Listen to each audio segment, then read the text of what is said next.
አይደለም ይላል። እንደው እዚህ ላይ መልስ መስጠት ይቻል ይሆን? አሁን አክቹአሊ የሆነ ነገር ከጠፉ በኋላ ከዛው ከቤት 4 ኪሎ አካባቢ የተነገረኝ ስለ ኦቪድ የጻፍኩት ነገር ነበር፣ ያወጣሁት ዶክመንት ነበር። ኦቪድ የሚባል ካምፓኒ በ2013 እንደ ኢትዮጵያ ማለት የዛሬ 4 ዓመት ተመስርቶ በ500 ሺህ ብር ተመስርቶ አሁን 15 ቢሊዮን ዶላር አለኝ ይላል። ስለ ኤፈርት ነበር አይደል? ኤፈርት አንፌር በሆነ መልኩ ማርኬቱን ዶሚኔት አደረገ ብለን ስንታገል ነበር ብሎ ኦቪድ አሁን ኤፈርት ሆኗል። የዛ ካምፓኒ አንዱ ኦነር ዮናስ ይባላል። ሁለተኛው ወይዘሮ ሰበሪ ናቸው። አይታወቁም የሉም። እና ምንድነው ሩመር ነበር ከተማ ውስጥ ሳይለንት ፓርትነሩ ፐብሊክሊ የኛ ስትራቴጂክ ፓርትነር ጠቅላይ ሚኒስትር ቢሮ፣ ከንቲባ ቢሮ፣ የፌደራል ቤቶች ይላል። ያለምንም ጨረታ ነው ኮንትራት የሚያሸንፈው። ዶላር ለሌሎች ሪዘርቭ ሲደረግ ቅድሚያ ለነሱ ነው የሚሰጠው። ምንድነው የበኩር ልጅ ያደረገው ብለን ስንጠይቅ ለካ ከአብይ ጋር ፓርትነር ናቸው። ያው ከሙስና ነፃ ነን ሃይማኖተኛ ነን ብለው ስለሚሉ ያቺን ነጋ ሳረግ ነው አሉ ይሄ ሁሉ ነገር የመጣው። ያም ሆነ ይህ አብይ ላይ እናጣጥራናል። አሁን እናጣጥራለን። አንደኛ የሀገሪቷ ጠቅላይ ሚኒስትርና የሀገሪቷ ድሮ በምን ላይ ነበር ስናጣጥር የነበረው? በህዋት ኢህአዴግ ላይ ነበር ስናጣጥር የነበረው። ዋይ ወሳኞቹ እነሱ ነበሩ፣ ለጥፋት ተጠያቂዎቹ እነሱ ነበሩ። አብይ የአንድ ፓርቲን አገዛዝ ወደ አንድ ግለሰብ አገዛዝ ቀየረው። ስለዚህ ኢትዮጵያ ውስጥ ለሚፈጠሩ ጥፋቶች ዋና ወሳኙ እሱ ስለሆነ ተጠያቂ መሆንም ያለበት እሱ ነው። አንዱ ይሄ ነው። ሁለተኛ ስትራቴጂካሊ ለምን ነው እሱ ላይ የምናነጣጥረው? አብይ በኦሮሞ ፕሮቴስት ጫንቃ ትግል ስልጣን የያዘ በኢትዮጵያ ስም እየማለ ስልጣኑን አጠናከረ። አሁን ደግሞ በኦሮሞ ብሔርተኝነት ተዋሽቆ የኦሮሞ መንግስት ነው ኦሮሞ ስለሆንኩ ነው የተነሱብኝ ብሎ ይከላከል ይፈልጋል። ልጅ ሆነን ታውቅ እንደሆነ አንዳንድ ልጆች አሉ በድንጋይ ወርውረው ሰው ይመቱና ሮጠው ቤታቸው ውስጥ ይገባሉ።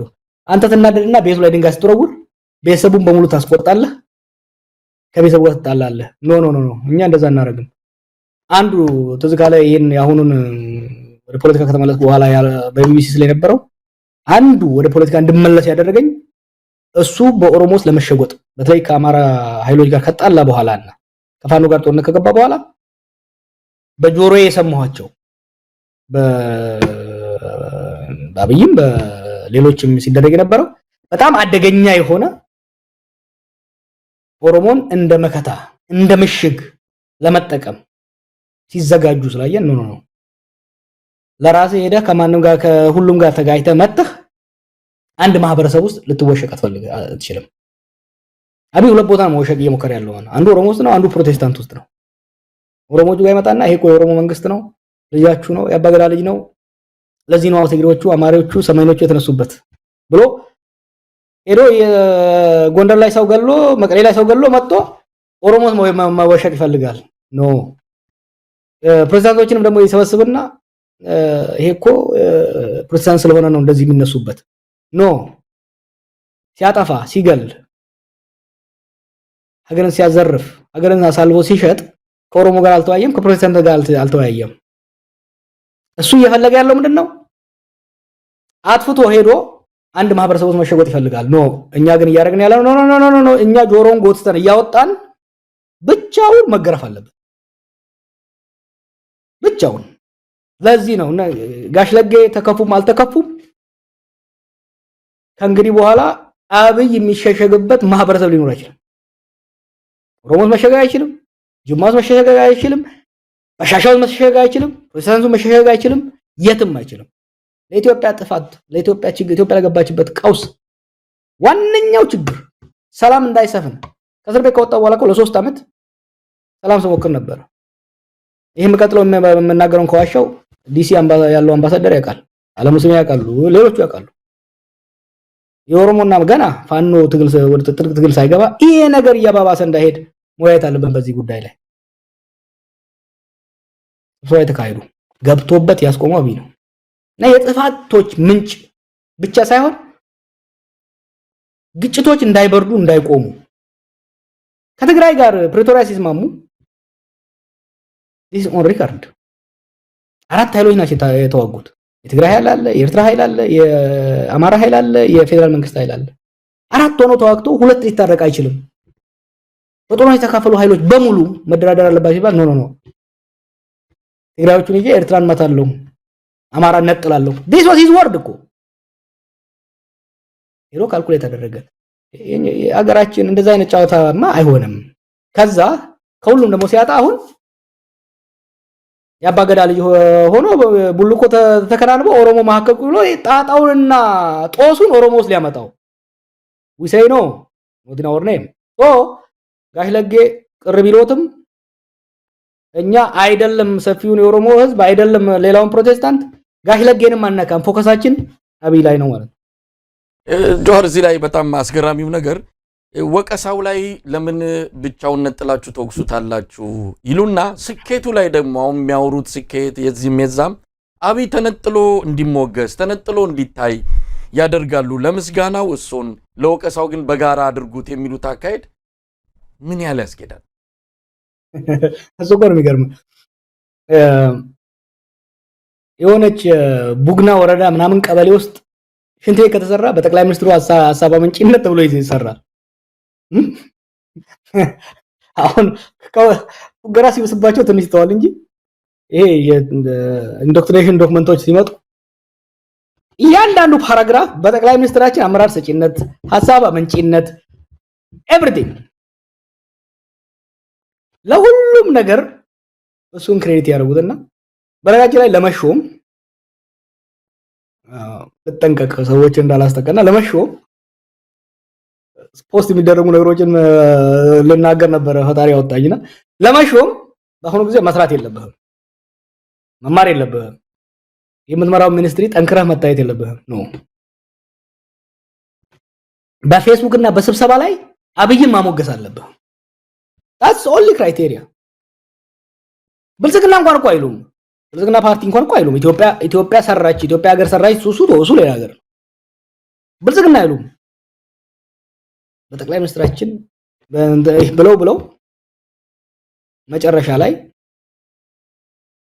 ልክ እነሱ ያመጡን ነጥለን ደሞኛ ታርጌት ስናደርግ ማለቃቀስ ጀመሩ እና እነሱ የሚያደርጉት ነው ሪቨርስ ያደረግነው ሌላ ምንም ያደረግነው እሱም ያን የሚያደርገው ራሱን ለመካብ ሳይኮሎጂካል ፕሮብለም እና we know እኛ እሱን ታርጌት ስናደርግ ስትራቴጂካሊ የሳይኮሎጂካል ዋርፌር ኤሌመንት አለው ከማህበረሰብ ተደብቆ ማህበረሰቦችን ለማጋጨት ያለውን እድል ለማጥበብ በነገራችን ላይ ሰሞኑን የሚያደርገውን ተመልከት ሶማሌና ኦሮሞ ለ7 ዓመታት ሰላም ነው ኖረው በአዲስ መልኩ ኦሎፍሰን በአንድ ሳምንት ውስጥ ከቦርዶዴ እስከ ሞያሌ ግጭት ተቀሰቀሰ ወለጋ ውስጥ ድሮ ሸኔ ብሎ ራሱ በመሰረተው አማራ ሲጨፈጨፍ ነበር አሁን ደግሞ ፋኖ የሚባል ራሱ ያኔ ያደራጃቸውን እንደገና እነሱ ደግሞ አሁን አምጦ ኦሮሞችን ያስገድና ሰሞኑን ረምጨውት ፋኖ ኦሮሞን ጨፈጨፈ ያኔ ሰው ሳይነቃ ሸኔ ኦሮሞ አማራን ጨፈጨፈ ብለው ሰውን ሲያስቆጡ እንደነበሩት አማራውን ሲያስቆጡ እንደነበሩ አሁን ደግሞ ኦሮሞን ለማስቆጣት ሰሞኑን ይሄ ፋኖና ወይሌ ተወያዩ እኛም ደግሞ ተወያየ ይህቺ ብቻ ለማፍረስ ስለፈለገ ይሄን ያደርጋል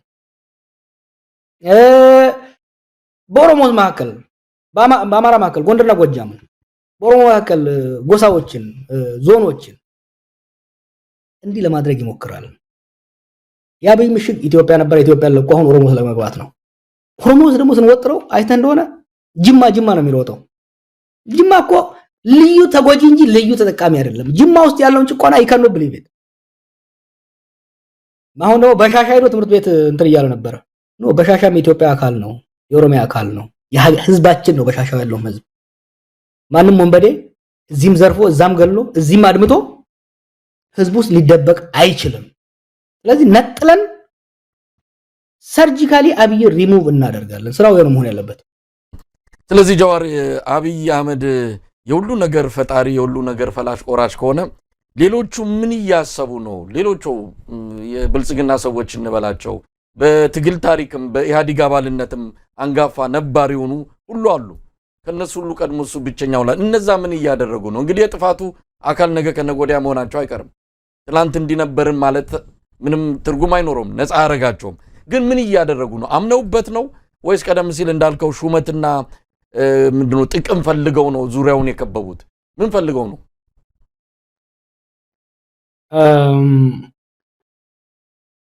እሺ እነኚህ እኮ ሰርቫይቫሊስቶች ናቸው። አንደስት ቤት አታርጋቸው። ስለካለህ ለ27 ዓመታት ለ26 ተኩል ለህወሓት ሲላላኩ ከርመው ህወሓት መውደቋን ሲያውቁ ከኛ ቀድመው ህወሓትን መውቀጥ እኛ በዱላ ስንገርፋ በዘነዘና የጀመሩት እነሱ ናቸው። ካልኩሌት እያደረጉ ነው። አሁን ባቡሯ የጋው ነው እንትን የምትለውን የሚለውን እየጠበቁ ነው። ቀድመው ከዘለሉ አብይ ይበላናል፣ ዘግይተን ከዘለልን ደግሞ ለውጡ ይበላናል። ስለዚህ ዶንት ቢ ሰርፕራይዝ ከኛ ቀድመው አንገቱን ይዘው ከወረወሩት እንዳይገርም። ለዚህ ጠቋሚ ብዙ ነገሮች አሉ። በወታደራዊ ኃይል ውስጥም በሌሎች ኃይሎች ውስጥም በሁለት ልትከፍሉት ይችላል። አሁን ስርዓት ውስጥ ያለውን ሰው አንዱ ኦፖርቹኒስት የሆነ በተለይ ደግሞ ከ2018 ልምድ በመነሳት በመጨረሻው ሰዓት በባከነ ሰዓትም ቢሆን የለውጥ አካል ሆኜ የለውጥ ሻምፒዮን ሆኜ የለውጡ ባቡር የፍለፊት ተቀማጭ ተሳፋሪ የቪአይፒ ሴክሽን ተሳፋሪ መሆን የሚፈልጉም አሉ። ሌሎች ደግሞ ይሄ ሰውዬ ሂዝ ሞር ኦፍ ላያቢሊቲ ዛን አሴት ሀገርን ማፈራረስ ብቻ አይደለም ጠቅሞናል ብለን እንድዘርፍ ፈቅዶልን ዘርፈን በእጃችን የያዝናትን ራሱ ሳንበላትና ሳናጣጥማት ሊወድቅ ነው። ይዞን ሳይወድቅ ሀገርን ይዞ ሳይወድቅ መላልንልበት ይገባል የሚሉ ኃይሎች ናቸው። እንናበባለን ከተወሰኑት ጋራ እናነባቸዋለን፣ ያነቡናል፣ እንናበባለን እና ይሄ የኢህአዴግ ትርፍራፊዎችን you have to admire them when it comes to retail politics ጎዞ ናቸውና I think they will make the right choice ለሀገርና ለህዝብ እንኳን ባይሆን ለራሳቸው ወደፊት ተጣፈንታ ሲሉ በቅርብ መስመር እንደሚያስተካክሉ እርግጠኛ ነኝ። ምናልባት ወደ ኋላ ላይ አንድ ከዚህ ጋር የተያዘ ምክንያቱም ያንዴም የኢህአዴግን ሰዎች ወደፊት ይዞ የሄደው ለውጥ ነው ተመልሶ ኢህአዴግን ያነገሰውና አሁንም እንደነዚህ አይነት ሰዎችን ተመልሶ ፊት መሪ ሆነው እንዳይመጡ ምን እየተደረገ ያለ ጥንቃቄ አለ የሚለውንም ወደ ኋላ ላይ እንሳሉ። ግን እንደው ከቀይሮ ጋር በተያዘ ጀዋር አንተም ሌሎችም የኦሮሞ ሊቃን የሚሉት ነገር አለ። በአብይ ዘመን ኦሮሞ የተጎዳበት ሌላ ዘመን የለም። በጣም ከፍተኛ ጭቆና የኦሮሞ ህዝብ መከራ እየበላ ያለው ከበፊተኞቹ ይልቅ አሁን የከፋ ነው ትላላችሁ። ያንን ዘመን የታገለ የአብይ አህመድ መንግስት እንዲመጣ ያደረገ ህወሓትን አከርካሪውን የሰበረ ከሌሎች ከነፋኖም ጋር በመሆን የቄሮ ትግል ዛሬ ሁሉ መከራ ሲደርስ የት ገባ? እናንተ ያኔ እኛም እናውቀው በኋላ ላይ ናቢ መጣው አንተን ሆነ ሌሎችንም ዋጋችሁን ለማሳነስ ከቄሮ ጀርባኛንን ያለ ነው የሚል ታሪክ አምጥተዋል። በእርግጥ ያኔ በተለያዩ ማህበራዊ መድረኮችም በብዙ ነገር የቄሮ ልሳን የቄሮ ትግል ዋና ምልክት ሆነ ተታየ ነበረው አንተ ነህ። ዛሬ ቄሮ የት ነው ያለው? የሁሉ መከራ ኦሮሞ ህዝብ ላይ ሲደርስ እንደው መረጃው አለ? የምታውቀው ነገር አለ? በቄሮና በኦሮሞ ታጋዮች ላይ እኮ ጦርነት ከተከፈተ 6 ዓመት አት ሚኒመም 6 ዓመት አብይ መጀመሪያ መምታት የጀመረው መጀመሪያ በተለይ ደግሞ የኢትዮጵያን ካባት ለብሶ እኛም ጥሩ የሆነ ሌላውን ለማስረዳት በቂ ጊዜ አልነበረንም፣ በቂ ስራ አልሰራንም። ከዛ የተነሳ የኢትዮጵያን ካባ በመልበስ የቄሮን አስፈሪ ሰይጣናት መስሎ በማቅረብ ከ2018 ጀምሮ ከ2000 በተለይ ከ2019 ጀምሮ ከፍተኛ የስቴቱ የሀገር መንግስቱ በትር መጀመሪያ ያረፈው በእኛ ላይ ነው፣ በቄሮ ላይ ነው እና ያ ምት የፈጠረው እንትን ትራውማ የፈጠረው ያቅም መዳከም ቀላል አይደለም። እሱን አምነን መውሰድ አለብን። ለዛ ነው ላለፉት አመታት ራሳችንን መንግስት መገንባት ነበረብን። ዝም ባልኩበት ጊዜም አንዱ